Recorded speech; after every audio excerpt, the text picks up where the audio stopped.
Good morning, Santa Clarita. Welcome in. You're listening to KHTS, your hometown station, 98.1 FM and 1220 AM. This is SCVI Charter Schools Eye on the Valley, Special Edition, Homeschooling Answers. I'm your host, Matt Watson. While our students are at home due to the recent pandemic, KHTS, in collaboration with SCVI and iLead Schools, brings to you this special edition of Eye on the Valley called Homeschooling Answers. We're here to help guide you through this time. We're here to support you and your kids during these uncertain times. You know, we've never been through something quite like this, but we're getting through it together. We're here to help. We're here to help you keep the learning going there at home. We're here to help you maintain your sanity and also sustain a happy and healthy home. Each day, Monday through Friday, we will be here from 9 to 10 a.m. The show, I understand, is also being replayed in the afternoon once or twice. So we will be here providing that support for you on how to manage these changes. We'll have a guest each day that provides us insight and support through their lens of expertise as things continue to develop in our community, our state, and around the world. Then at the end of the show each day, and today, as a matter of fact, we're going to be shifting it up to the middle of the show, we'll be providing some tips for you parents on how you can manage these times. You know, they're actually great tips for parenting and relationships at any time, but we think that they'll be especially helpful to you during these times when families will be spending much of their time together in the home. You know, it always takes care and practice in developing relationships, but especially when we find ourselves pretty much round the clock at home with our families together, it takes a little bit extra care. You know, yesterday I told my listeners that we'd be talking digital citizenship today, but we're going to push that to tomorrow's show as we have the honor of welcoming in our mayor today. You know, going through his bio, we just don't have time on the radio to talk about all the different things that our Mayor Cameron Smyth has accomplished. If you know a little bit about him, you know he's still a very young man, but has quite an illustrious career in both politics and business. He's a local son, graduating from Hart High School, a standout in 3 different sports, track, volleyball, and football. He attended UC Davis, where he received his degree in rhetoric and communications before jumping right into the political arena, working for several local politicians such as Clyde Smyth, Buck McKeon, Pete Knight, and it wasn't long before he found his own name on the ballot. He joined the city council right around the turn of the century and has served in many capacities, including the state assembly.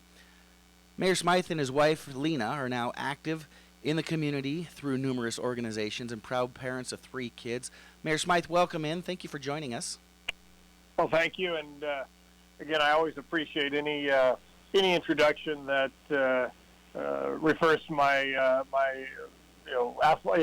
athletic career. I feel like Bruce Springsteen should be playing in the background when you're reading that. But that's I appreciate it. Well, you know, I did a little bit of a deep dive, and I know our listeners, what they really want to know, what's first thing on their mind is, what did you prefer more? Which side of the ball did you prefer playing? Did you prefer wide receiver, where you had the opportunity to score, or did you prefer terrorizing the passers at free safety?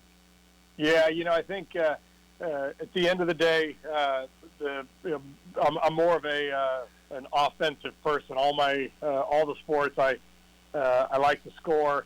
But, you know, it's funny, things are different because I have a 16-year-old son who plays soccer at Hart now, and he's a defender. So, you know, everybody comes up a little bit different.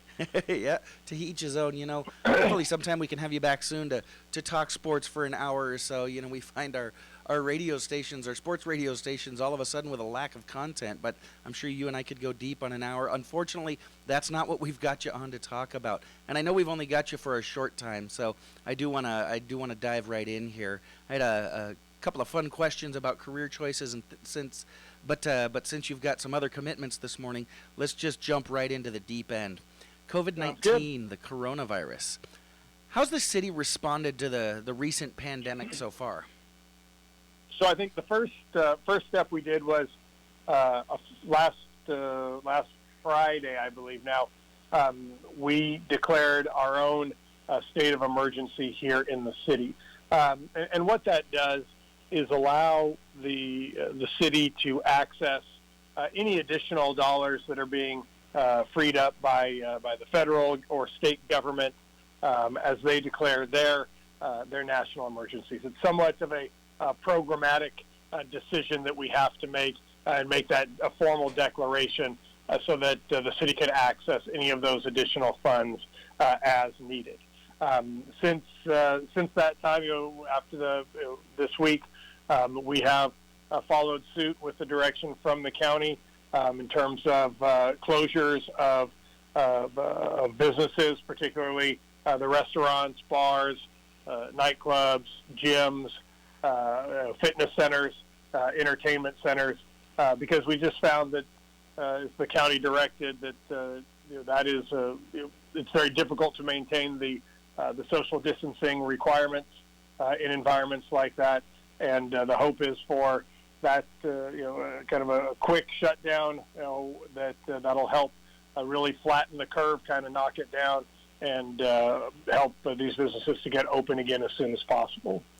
So important. You talk about flattening that curve. It's trying to be proactive and getting out in front of things so that we can shorten this cycle and in an attempt to sort of take control as much as we possibly can.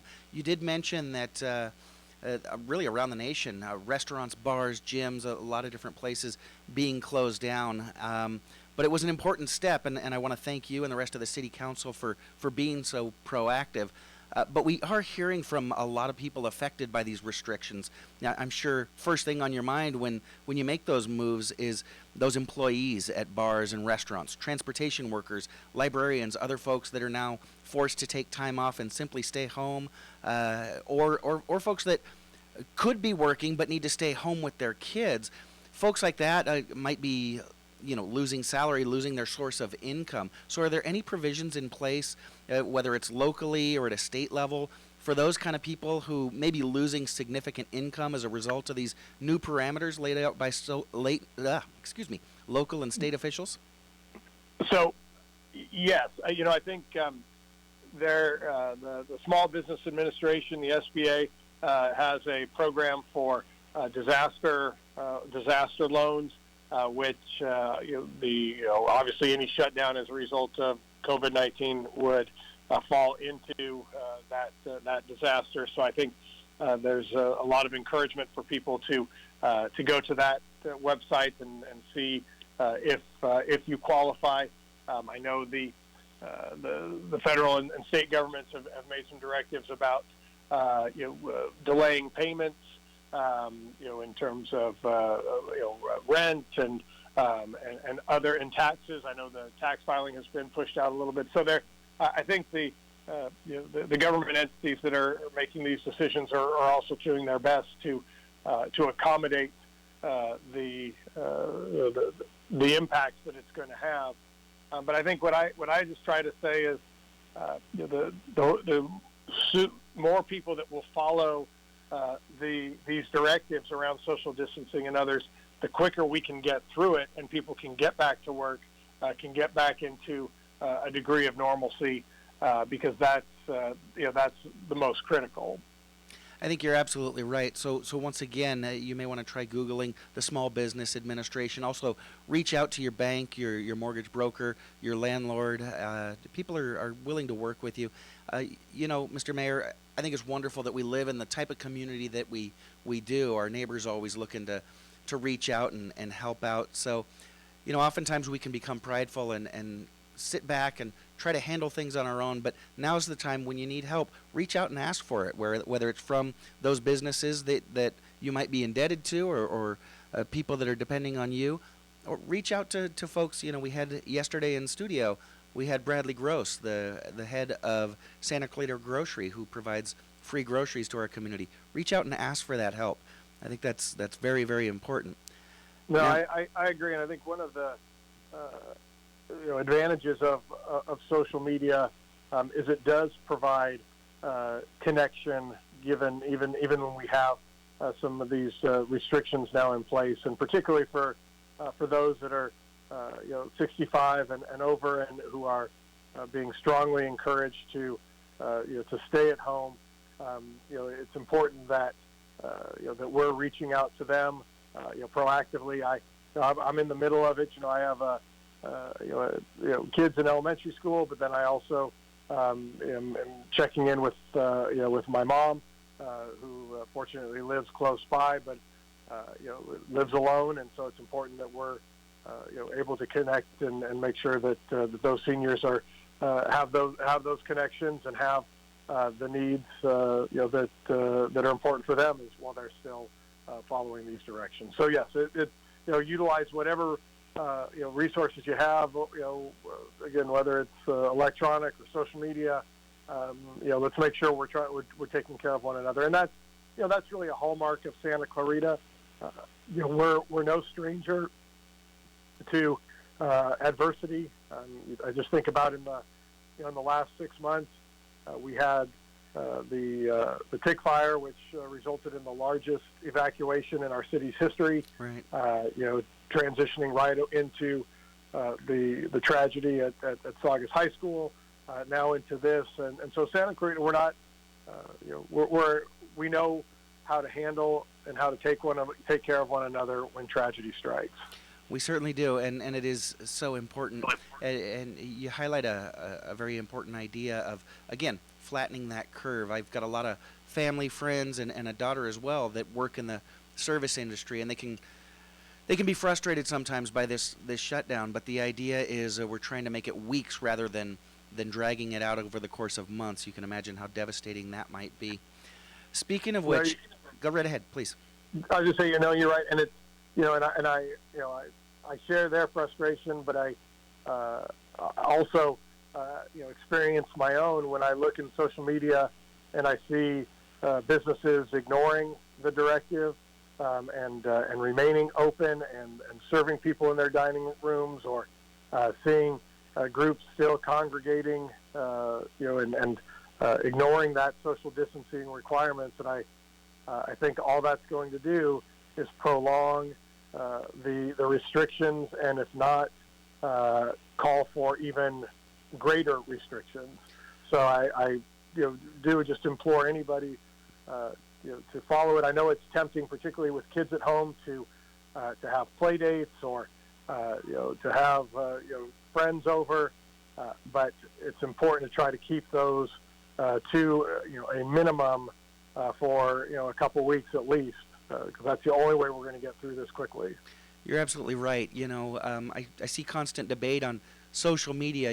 Are we overreacting? Are we underreacting? And people tend to, which seems typical these days, clump themselves to the extremes of that spectrum of, no, it's really no worse than the flu. Let's get out there and live our lives. Versus, no, we really need to shut down everything completely. What we're trying to do here is avoid having that forced shutdown like we've seen in some European countries and in some Asian countries, so that if we can all get together or all not get together and cooperate on this, then hopefully we won't be forced to completely shut ourselves in. No, you're absolutely right. And it's a city. For example, our city parks are still open, and our trails are still open, and we want people to utilize those, because I think I read somewhere that Santa Clarita has the highest number of fitness centers per capita of any city in the state. We stay in shape, Mr. Mayor. And you're right. Well, that's why we're constantly rated one of the healthiest cities in the country as well. And but with those being closed, the city wants to keep our parks open, wants to keep those trails open, weather permitting, and encourage people to get out and utilize them. But just if you're with people, just with people you don't know, maintain that that 6 feet of social distancing. But it doesn't say if you're take your family, get your kids out to to the park and take advantage of that.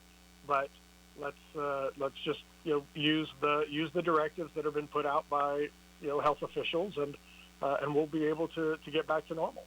You're absolutely right, and that's one of the reasons that KHTS has allowed us to be here with our audience every day, is to help provide some of those tips, because you're right, families can feel cooped up and stressed out, and the temptation is to have those play dates and get together socially just to relieve the stress. But we're here with you Monday through Friday from 9 a.m. to 10 a.m.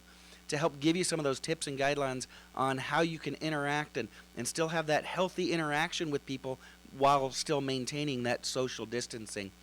Now, Mr. Mayor, I mentioned before we went on the air, we are a school-based organization, and I just wanted to get your take really quickly before you have to go on how you feel our schools have responded to this new time.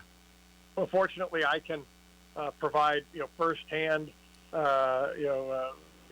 feedback, given that I have a student in high school, junior high, and elementary school. You've got the gamut. I'm seeing it, and and I've have also been in touch with school district officials, and I think there is no doubt some concern about Governor Newsom's announcement earlier this week of the expectation that schools may not return, right. And I think that it's important that we as parents kind of wrap our heads around that as well, and prepare for that might being the case. I know that the districts are committed to providing the best learning system they can under these circumstances, and I know that they're constantly looking through and evaluating, particularly at the high school level. I think one of the concerns that I'm hearing from friends of ours that is particularly, again, my high school student is you've got the AP exams coming up. You're absolutely right. Yeah, my son and I are worried about that ourselves. So I didn't want to do that kind of humble brag that my son is taking an AP class. So no bragging on him. But those are things that are obviously of significant concern when you have a number of students in the Valley that are taking multiple AP exams, and they're counting on those college credits. Yep. To carry them through, as they move into a graduation. And so I think that's something that the state is working through with the districts on how best to administer those, and we want to make sure that the kids are prepared. But there's no doubt that our teachers and our administrators at the school from elementary on are doing everything they can. They're vested in their students. They're invested in their success, and they're going to do whatever they can to make sure our kids have the tools they need to finish out the year. You're absolutely right, and I know that this is a chaotic time for them as well. We forget sometimes that this is a brand new paradigm for teachers as well, and not only are they trying to be there for our children and provide content and also connect with them. It was great to see my son online with his French class and interacting with them.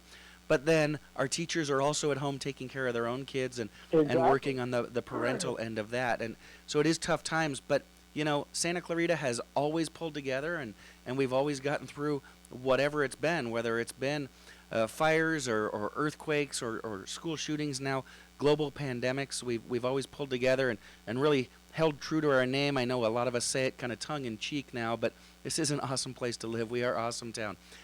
Mr. Mayor, you picked one heck of a year to be mayor, but I know you've got some other commitments that you've got to get to this morning. I really want to thank you for joining us today.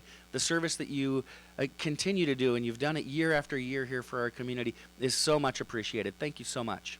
No, thank you, and certainly thanks to our partners, like KHTS, who have so many people also turn to for information when we have tragedies and we have need for updates, and I'm happy to come on anytime you ask.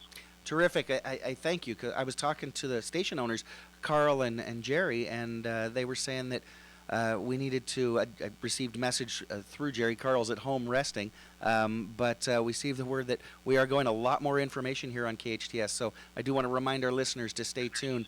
Unfortunately, we do have to take a quick commercial break, but when we come back, I'm going to be helping you develop responsibility in your child while staying connected to them there at home. The power of empathy. You're listening to SCVI Charter Schools Eye on the Valley, Special Edition, Homeschooling Answers. I'm your host, Matt Watson, on your hometown station, KHTS.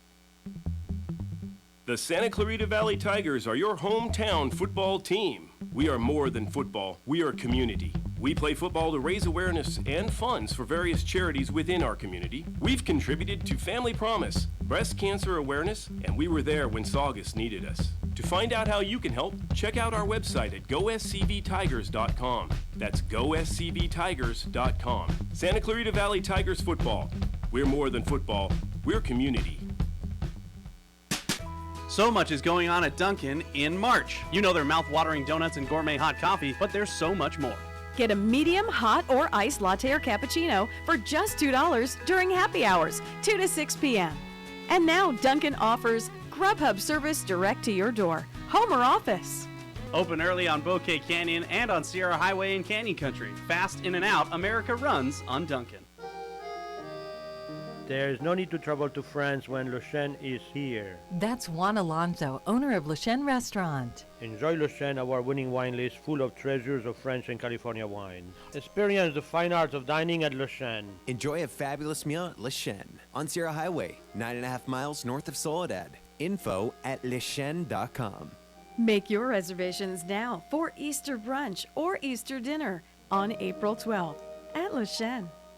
Finding the right lawyer can be a challenge, but in Santa Clarita, there's no need to search when there's Hacker Law Group, Santa Clarita's premier litigation firm. Jeffrey Hacker has represented celebrities, financial institutions, accident victims, real estate developers, realtors, contractors, businesses, nonprofit organizations, and other individuals and companies with their legal challenges. Mr. Hacker is one of Santa Clarita's leaders, consistently listed as one of our most influential. When everything is on the line and you need legal counseling, visit hackerlawgroup.com.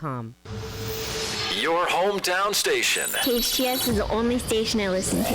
98.1 FM and AM 1220.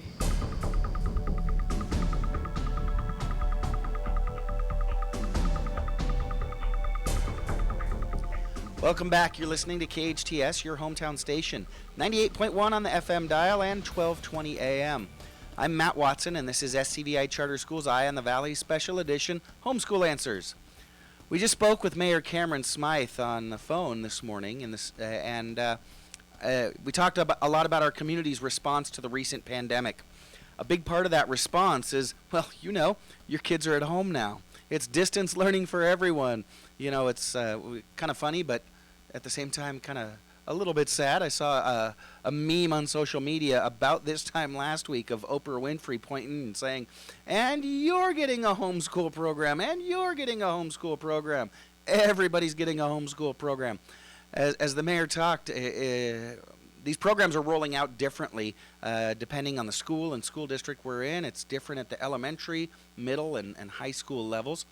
And so now with everybody at home and you find yourself having to support your school teachers a lot more, having to work a lot more closely with your kids, and even if it's not managing that curriculum with your kids, it can be tough to have the whole family cooped up at home together. We talked yesterday about neutralizing arguments, but what happens when your child does mess up, cause a problem, when your kid really blows it? How do you handle it? Do you step in and rescue him so that you can be that good guy and make sure that your kid doesn't fall too deeply into consequences? Or are you the type of parent that comes down hard on him as the bad guy and shaking the finger and telling him, I told you so? Well, I'm here to tell you that you kind of shouldn't be either. There's no need for you to be the bad guy, and you also don't necessarily need to be the good guy. Your child needs something a little bit different from you. When I'm the superhero who either rescues my child from the consequences of their action or flies out in front of them, preventing them from causing any problems at all, I rob them of that opportunity to learn from their mistakes. Yeah, making mistakes, really blowing it big time. You know what? That's a kid's job. They're supposed to do that. That prepares them for, when they blow it in real life, because eventually we're all going to blow it, right? And if it doesn't come until we're in college or God forbid, professionals, that we really make a big mistake, it becomes really difficult for us to manage, and the stakes are a lot higher. If we've never had the opportunity to really weed through those mistakes and be coached through it when we're younger, it can be really devastating on us. And therefore we need to learn to accept responsibility for our own actions. On the other side, when I'm the bad cop, and I'm there to rub my child's nose and ridicule them and make them feel bad for every mistake they make, they grow up resenting us, and they can oftentimes become defensive, and they learn to look to deflect any of the responsibility of their own actions and instead try to throw the blame on other people. And neither one of those two things is a healthy response. The most successful parents and teachers, They set limits. It is important to set limits for our kids and also maintain consequences. Those things are important because those things are true in life. There are limits in life. There are consequences. Think about your drive around town, and it's a perfect metaphor with law enforcement in our community. Our communities set limits for us, and when we break those limits, there are consequences. Okay, the role that we play shouldn't be that superhero to protect our kids from their own actions. It also shouldn't be to be that executioner there to constantly beat them down when they do make mistakes. Our role should be that of an empathetic coach. Those successful parents really do lock in that connection with kids through a deep sense of empathy, not sympathy. And I don't know that we have time to go into the difference between sympathy and empathy, but we really want to be empathetic. We want to see things through our kids' eyes, but then also make sure that we follow through with, like I said, those limits and consequences. See, when a kid messes up, we tend to react emotionally, right? We tend to think that they've done something to us or against us to offend us. We can say, how dare you? I'm so embarrassed. I can't believe you did that. That's the bad cop coming out, and that can be natural, and it's okay. There's some of that bad cop in all of us. Or we can tend to think, oh no, now I'm going to have to, you're going to have to be punished, or there's going to be consequences of these actions. You're going to end up hating me, and I don't want you to hate me. That's that desire in us to be that good cop and want our kid to love us and not be angry at us. We talked about it yesterday. Don't worry about your kid telling you that you're the worst parent in the world, because my kids have already assured me that crown goes to me. So don't worry about that. But like I said, it's that healthy coach that's there in the middle.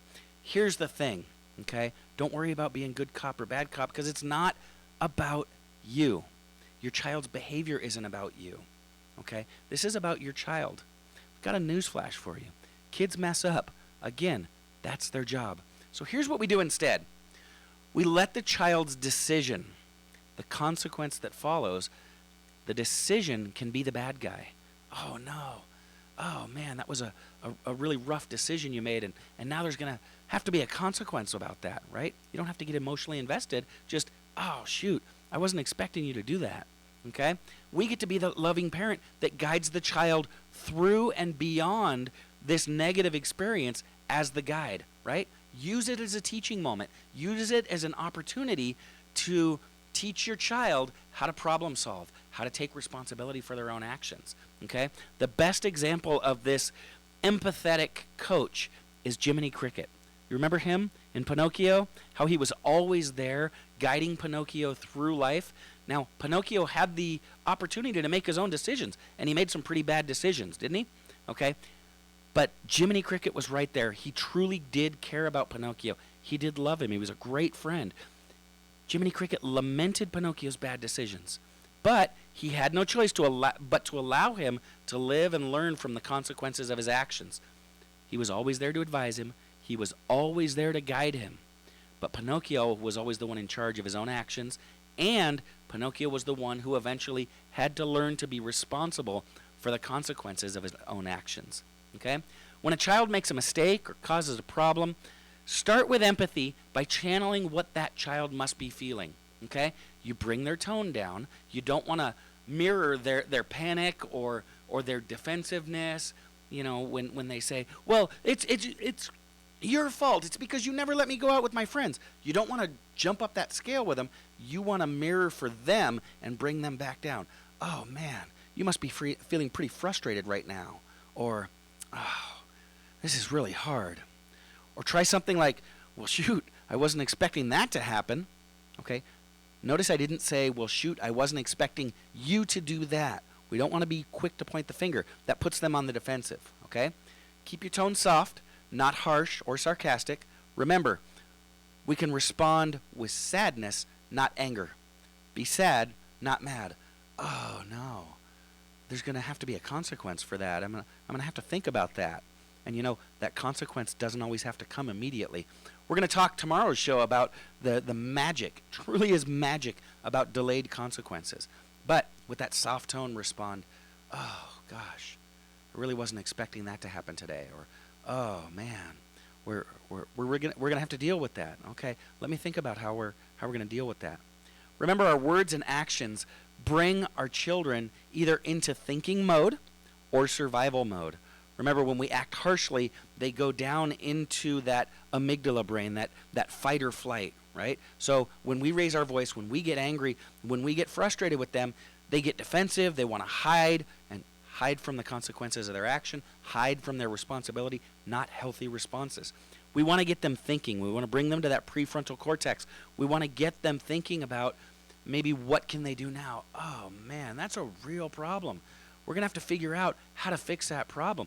What do you think? How might you make good on what just happened, right? You get them thinking. Now, they might react initially defensively. And remember, you can go with those one-liners that we used yesterday. Oh, gosh, I know it must feel that way. Oh, yeah, I can see how you're frustrated. But let's think about the problem that was caused and how we can fix it. Would you like some advice? Now, remember, never force your advice. You offer advice. If the child doesn't want it, that's fine. That's at least demonstrating with words that they want to tackle this on their own, which is where we want to get them in the end anyways. But you can always be there to offer advice, okay? Again, let's get them into thinking mode. Empathy opens up the mind and the heart to learning. When you show that you're right there with them, oh, man, I can only imagine how frustrating this is for you, right? It opens up their mind, it opens up their heart to learning. These empathetic statements allow us to connect with our kids in love. It puts us both on the same side, right? We're tackling this together. Again, think of yourself as a coach. A player and a coach, they're on the same side, but they have entirely different roles. It's the player's job to execute. It's the player's job to respond. It's the player's job to get out there and make things happen. It's the coach that's there to support them, to provide guidance, to provide advice, to provide that training. That's your job, and you can still be on your kid's side, okay? Now, when we provide the empathy, we don't just stop there. Okay, we don't just provide empathy. Oh, wow, this must be really frustrating for you, and then stop there. That can emotionally cripple a child. What else is needed to be in place? Logical consequences. Yes, you're there to provide consequences to your kids' actions. Those are very important because there are consequences in life for everything we do. Positive consequences, negative consequences. Our children need to learn that there are consequences for our actions. Okay, that's very, very important. But they also need to remember that they're the ones that need to own their own actions. Empathy, followed by logical consequences, builds responsibility. And isn't that what we want from our children? We want to raise responsible adults who know how to take ownership of their own decisions. So let's go back to my empathetic statements. Did you notice what I didn't do? I did not take responsibility away from the child. This is their problem. They caused it. They need to fix it. It's theirs, okay? Again, I didn't blame them. I didn't point the finger. I didn't rub their nose into anything, but I never took anything away from them, okay? I didn't say, oh, that must have really hurt when someone else did that to you or someone made you do that. No. This is a decision that your child made. This is something that they're going to have to continue to walk with until it gets fixed. The benefits of delivering consequences with empathy are multiple. First of all, the child's not distracted by the adult's anger, okay? Your anger puts them into that fight or flight scenario and can really distract them.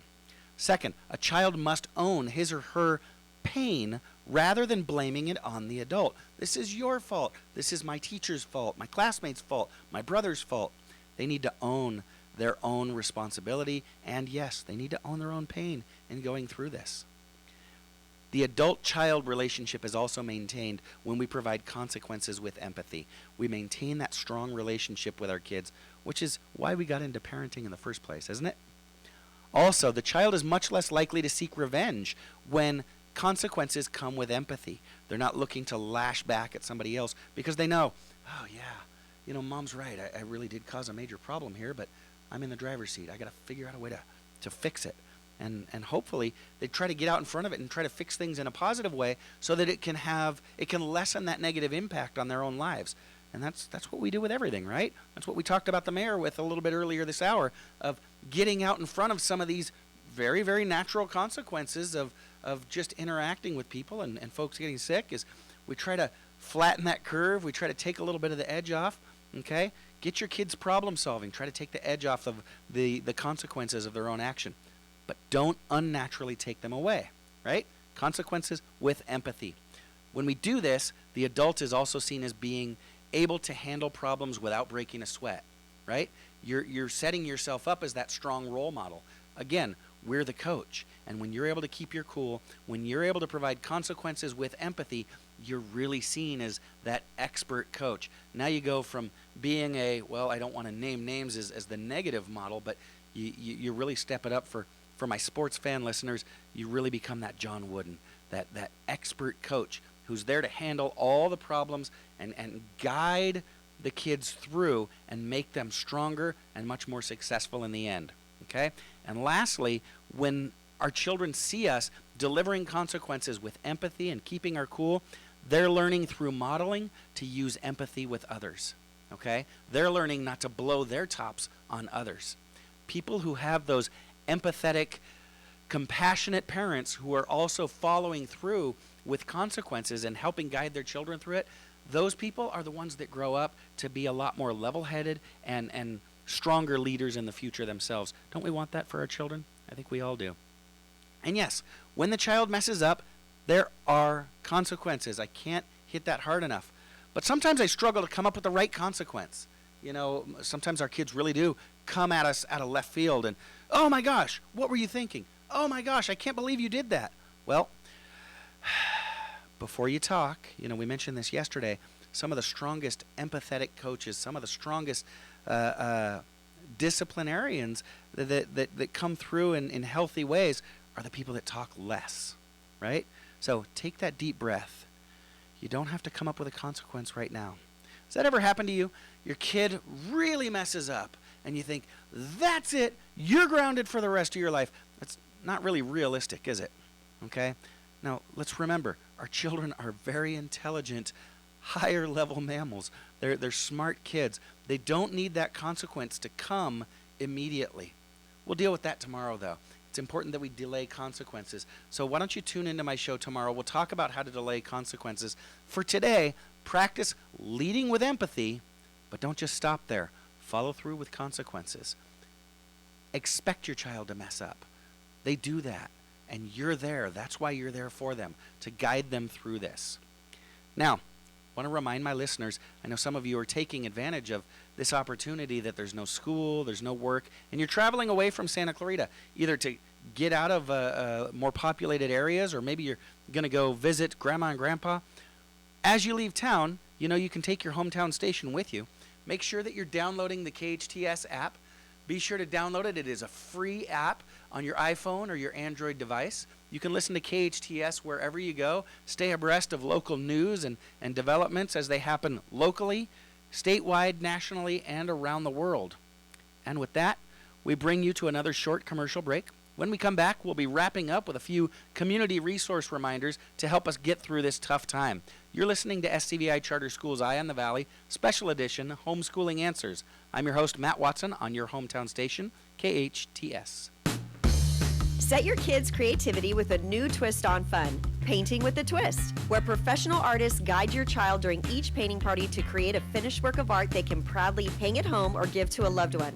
Private parties, birthday parties, Friday night teen night, kids camp, daily events all summer. Visit paintingwithatwist.com, Golden Valley in Santa Clarita near Target. Painting with a Twist is your party destination for kids of all ages. Luna, the newest neighborhood at Skyline in Santa Clarita, welcomes you to schedule your private tour today. Luna by Party Homes features beautiful open designs with fun community amenities built right in. Schedule your appointment to see our 3 new models from the low 600s and experience Luna for yourself. Call 661-387-2122 or visit partyhomes.com/Luna at Skyline to schedule your personal tour of Luna today.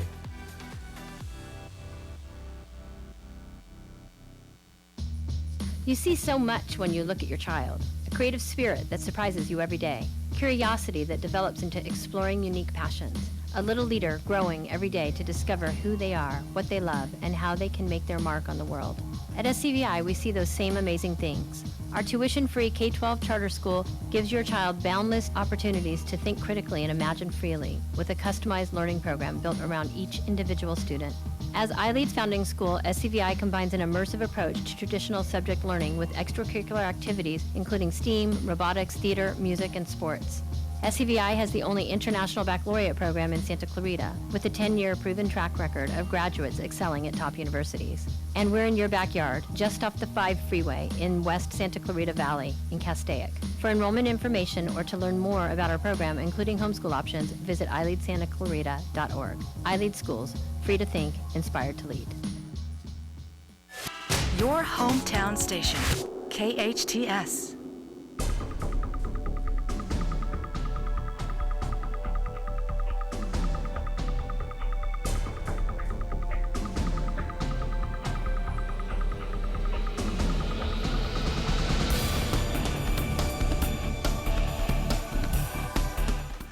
Welcome back. You're listening to KHTS, your hometown station, 98.1 FM and 1220 on the AM side.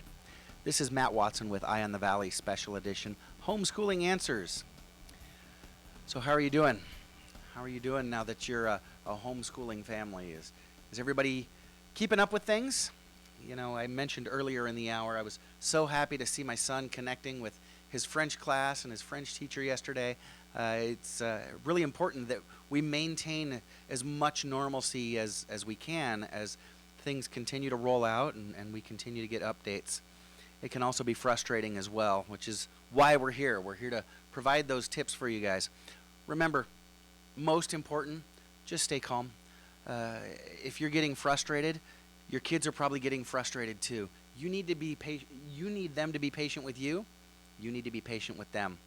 So try to maintain your calm. Be that strong model. And if you need a break, remember to exercise self-care. You know, it's important, they say, in airplanes, in case of an emergency and those masks drop, it's important to put on your own mask before you put your child's mask on.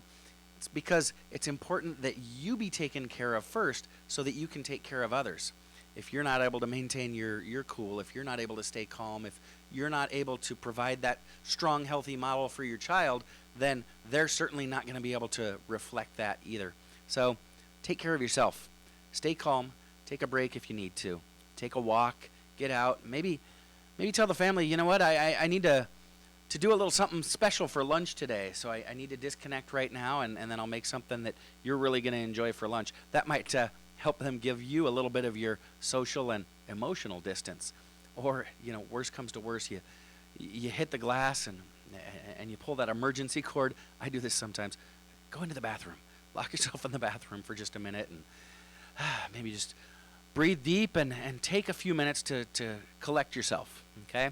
This can be difficult, but, you know, it doesn't have to be. You can take advantage of this time to reconnect with your family. Play a board game, you know, sit and talk, get to know your kids, get to know your significant other a little bit better.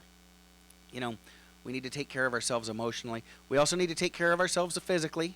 Make sure that you're maintaining your exercise routine even when you can't get out to the gym, okay? Mayor Smyth mentioned earlier that we're leaving the hiking trails, we're leaving the parks open. It's okay to get outside. In fact, the fresh air is going to do you all good. We do want to maintain our distance from folks. We don't want to congregate with 60 to 80 of our best friends there at the park, but to take the family on a hike is one of the best things you can do. You also want to make sure that you and your kids are eating right. I want to remind you that our local schools have really stepped up big in our city and around our county and state. I want to remind you that at all of our SCVI and iLead locations, we're serving breakfast and lunch to any and every child, 0 to 18 years. Doesn't matter if you're enrolled at our schools or not. So if you need a healthy couple of meals, stop by between the hours of 9 and 11 a.m. so you can actually stop by right now, SCVI or any of our iLead campuses, to pick up breakfast and lunch for, again, any child from 0 to 18 years, regardless of where they're enrolled at school. Now, iLead Agua Dulce, if that's where you're listening to us from, they're providing meals on a little bit different schedule. They provide them from 10 to noon, so they'll be open here in about 7 or 8 minutes to help you. It is a drive-through pickup, so no social distancing concerns. You're not going to be asked to come in and sit down and talk with people. Just a quick connection. I was reading online yesterday that some of our kids were actually really excited that they were able to see the lunch ladies, the teachers that work in in the cafe there at SCVI. It was a really good connection. Again, brings back that normalcy for them. So stick your kids in the back of the car when you go pick up.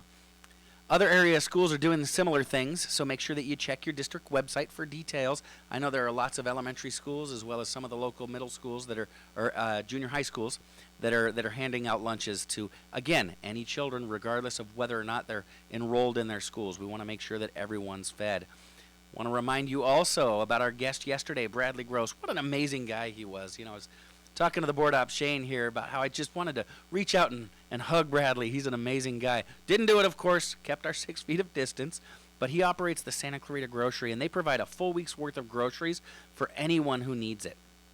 What an amazing service. Whether you're frequently food insecure, or maybe you just find yourself like somebody that I mentioned a little bit earlier in the day, due to the work restrictions, your hours have been cut, or maybe you've been cut completely because your restaurant or the place that you work has been forced to close. You know, I saw just yesterday Valencia Town Center was required to close, and so a lot of those folks are all of a sudden finding themselves without a paycheck. Well, you know, you can stop by and get registered at the Santa Clarita Grocery.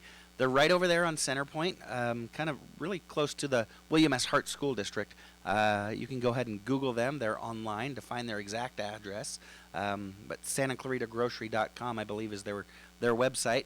But they will provide you a full week's worth of groceries as well as kind of connect with you as you pull up. You give them your shopping list, and then you can hang out and chat a little bit while someone does your shopping for you. It's actually really convenient. So stop by, bring Bradley and his team your list. Your neighbors have got your back. I'm really proud of you guys, Santa Clarita. Once again, like you guys did with the fires, like you guys did with the school shooting, like you guys did back in '94 with that massive earthquake, you're really stepping up to take care of each other. Great job. I'm so proud of the community that I live in. For guidance as far as schooling goes, make sure that you're checking in with your school district. Check your emails. I'm sure your districts are emailing you. Okay? I also want to remind you that today's show, because of the blessing of having the mayor on earlier in the hour, today's regularly planned show is pushed to tomorrow. Tomorrow we're gonna be talking with Emily Evenson. She's a terrific resource on digital citizenship.